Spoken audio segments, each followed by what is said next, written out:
మంచిర్యాలలో కాంగ్రెస్ ప్రభుత్వం రైతులను మోసం చేసిందని బీఆర్ఎస్ మాజీ ఎమ్మెల్యే దివాకర్ రావు ఆరోపించారు. స్థానిక ఎమ్మెల్యేతో కొందరు రైస్ మిల్లర్లను కుమ్మక్కై సుమారు 1,20,000 మెట్రిక్ టన్నుల ధాన్యం కొనుగోలులో దాదాపు 23 కోట్ల రూపాయల దోపిడీకి పాల్పడ్డారని విమర్శించారు.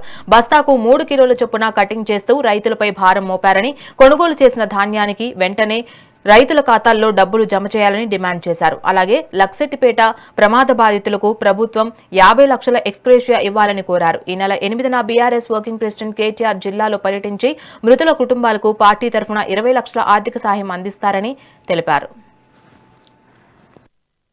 ఈ మధ్యకాలంలో వడ్లు కొనుగోలు సందర్భంలో ప్రభుత్వ నిర్లక్ష్యం, అధికారుల నిర్లక్ష్యం, ఎమ్మెల్యే గారి నిర్లక్ష్యం వల్ల మొదటినే 3 కిలోలు 40 కిలోల బస్తకు 3 కిలోలని, లారీలకు డబ్బులని ఇలా చెప్పడం వల్ల, తాటి పనులు ఇవ్వకపోవడం వల్ల వర్షాలు పడితే ఏమో 3 కిలోల నెల కొండోళ్ళు అక్కడ వడ్లు కాంటా చేయలేదు. ప్రతి బస్సుకు పైసలు 10 రూపాయలు అంటే అది కూడా ఇబ్బంది కలిగిన సందర్భంలో అకాల వర్షానికి ఆనాడు 3 రైతులు మరొకరు కూడా ఆ గోడకు ఉంటే 4 రైతులు ఆనాడు చనిపోయిన సందర్భంలో ఆనాడు ప్రభుత్వాన్ని గట్టిగా నిలదీశాం. జీవన్రెడ్డి గారు వచ్చారు. అన్ని కాన్స్టిట్యూన్స్ ఉన్న ముఖ్య పార్టీ నాయకులు రైతులు రావడం జరిగింది.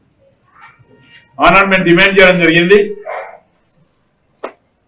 రైతు బీమా కానీ ఏదైతే ఆనాడు